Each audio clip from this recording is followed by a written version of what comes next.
We know that fight.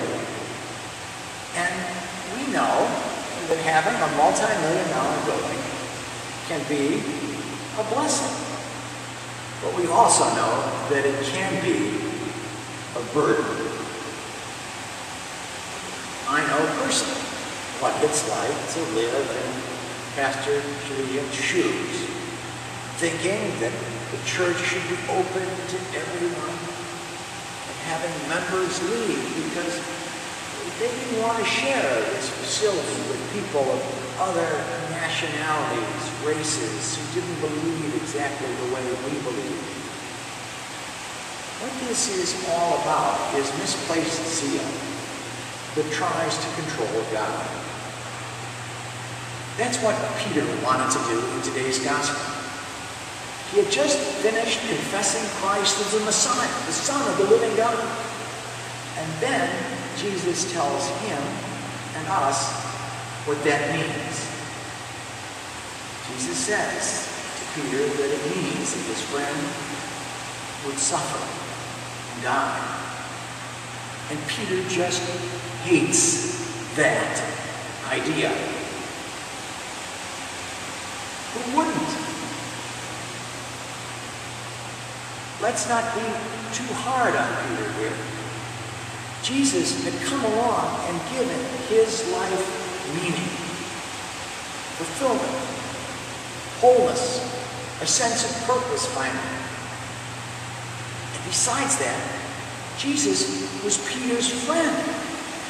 And not a single one of us in this room, frankly, no right-minded person who has ever read these words hasn't stood in Peter's shoes, and when a friend told you that something awful happened to them or delivered bad news, hasn't said, God forbid it.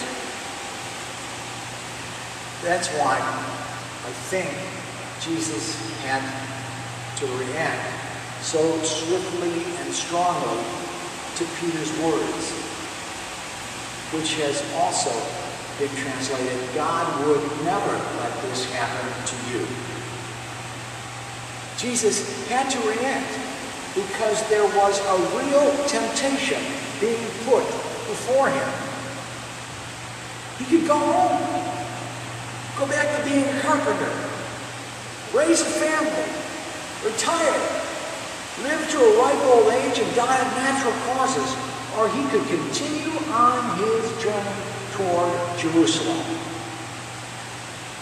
He could give in to Peter's zeal for his protection, or he could follow the Father's will. Jesus had to put Peter and his thoughts behind him in order to do what he had to do. Misplaced zeal always tries to control God. Misplaced zeal always puts its trust in things that are less than God.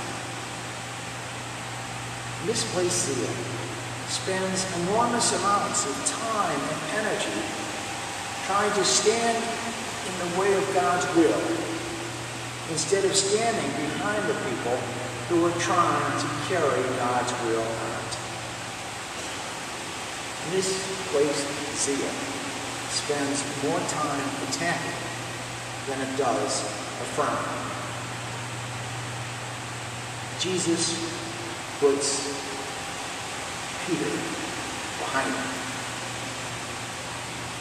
And St. Paul says, so should we, and tells us how we are to react to those who would rather tear down than build up.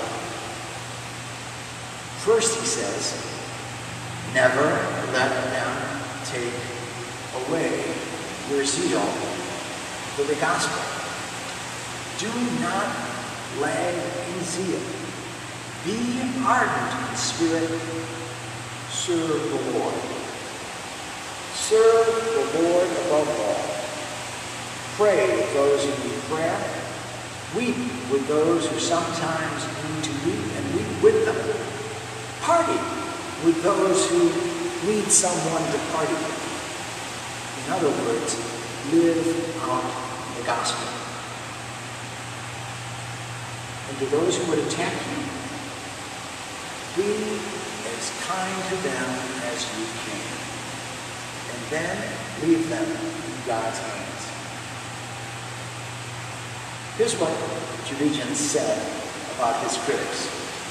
The people who zealously wanted to take away his job, ruin his life, to deprive him from making a living to support his wife and 3 wonderful children.